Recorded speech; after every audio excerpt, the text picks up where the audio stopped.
Hello everyone, welcome to graphic design class. আমরা আজকে clipping মাস্কের ব্যবহারটা একটু দেখে নেই।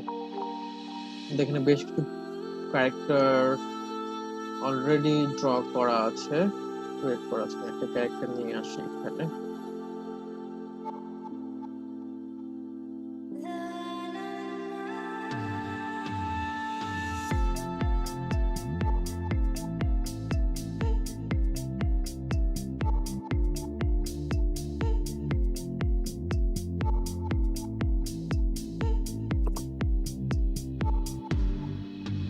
আমি একটা ইমেজ নিয়ে আসি, ইমেজকে কিভাবে ক্লিপিং মাস্ক করতে হয় সেটা দেখেন, সেটা আরো বেশি বেটার হবে।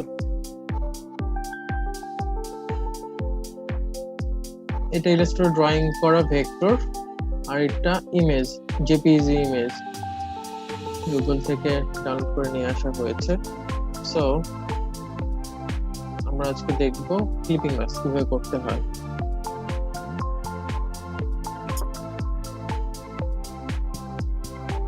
এটাকে স্ট্রোক কালারে নিয়ে নিলাম, স্ট্রোক কালার থাকুক, দেখতে সুবিধা হবে।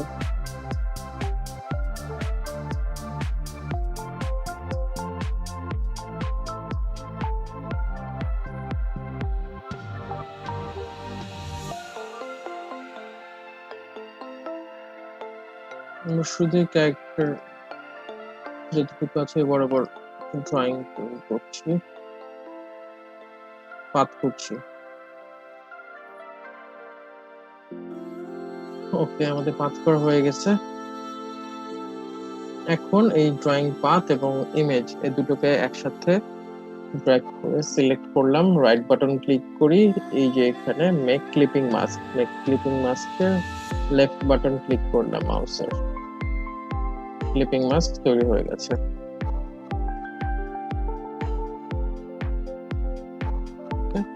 ক্লিপিং মাস্ক দিয়েও এইভাবে কোনো ইমেজ বা হচ্ছে আদার্স কোনো কিছু আমরা ড্রয়িং করে নিয়ে বাকি অংশটুকু হাইড করে রাখতে পারি। আবার এটা থেকে ড্রয়িং করে যদি এমন হয় যে কি কোনো একটা ভেক্টর এত দূর আছে এবং এখানে এটা ডিজাইন, কোনো একটা প্যাটার্নের মতো যদি ডিজাইন হয় কোনো কিছু, আমি ডিফল্ট যে প্যাটার্ন আছে সেটা ক্লিক করলাম, পুরোটাকে আমি চাইলে ক্লিপিং মাস্ক করতে পারবো। কোনো একটা বক্সের একটা শেপে নিয়েও, আচ্ছা একটা বক্স নিলাম, দেন পুরোটাকে আমি সিলেক্ট করি, রাইট বাটন ক্লিক করি, মেক ক্লিপিং মাস্ক, তাহলেও ক্লিপিং মাস্ক হয়ে যাবে। আবার পেন টুল নিলাম, পেন টুল দিয়ে কোন একটা শেপ ড্র করি, যদি আমি এই শেপের ভিতর যদি আমি শুধু রাখতে চাই,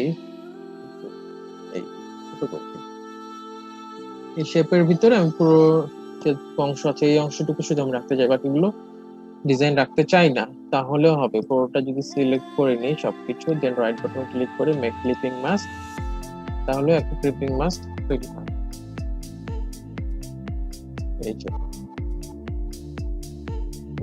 এরপরে সিলেক্ট করে নিয়ে সিলেকশন টুল দিয়ে আমি যে কোনো জায়গাতে পুরো অংশটাই অবজেক্ট হিসেবে এটা শো করবে, বা আমরা সরাতে পারবো বা কোনো ডিজাইনের উপর প্লেস করতে পারবো। যে এটা আমরা ক্লিপিং মাস্ক করেছিলাম, এটা হলো ক্লিপিং মাস্ক।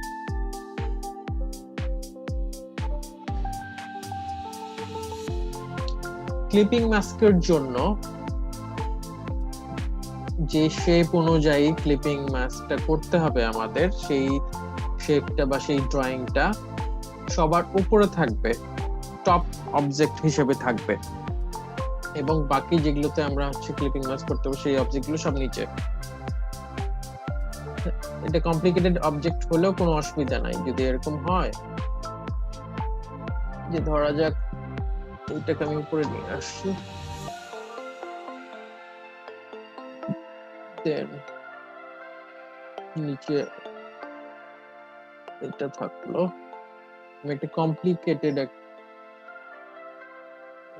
একটা ফাইল তৈরি করছি, নিচে গেল এইটা বা সিমিলার কালারের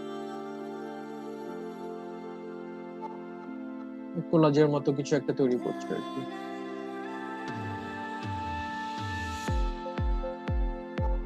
এই দেন একটা সার্কেল থাকুক, পেছনে পাঠাই দিই।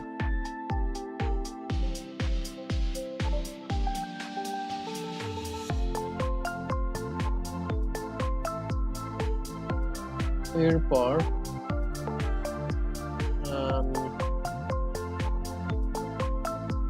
আমি একটা কমপ্লিকেটেড ইমেজ হয়ে গেল। এখন আমি এটাকে কি করব, ক্লিপিং মাস্ক করব। ক্লিপিং মাস্কের শেপটা ধরা যাক ফোল্ড করে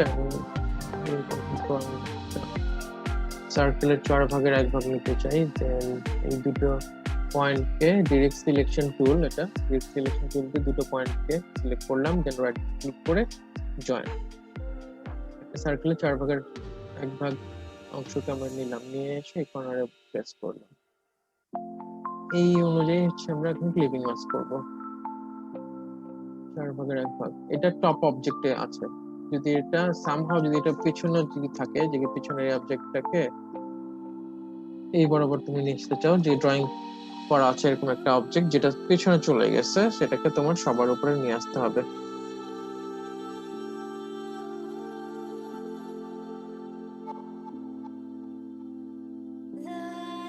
টপ অবজেক্ট হিসেবে থাকুক। এরপরে এখানে যত অবজেক্ট আছে সবগুলো একসাথে ড্র্যাগ করে সিলেক্ট করতে হবে। সিলেক্ট করে রাইট বাটন ক্লিক করলাম, রাইট বাটন ক্লিক করে মেক ক্লিপিং মাস্ক। তাহলে এই যে ক্লিপিং মাস্ক হয়ে গেল। একটা সার্কেলের 4 ভাগের 1 ভাগ অংশ নিয়ে আমি ক্লিপিং মাস্ক করতে চেয়েছিলাম। এইভাবে আমরা যে কোনো অবজেক্টকে ক্লিপিং মাস্ক করতে পারি।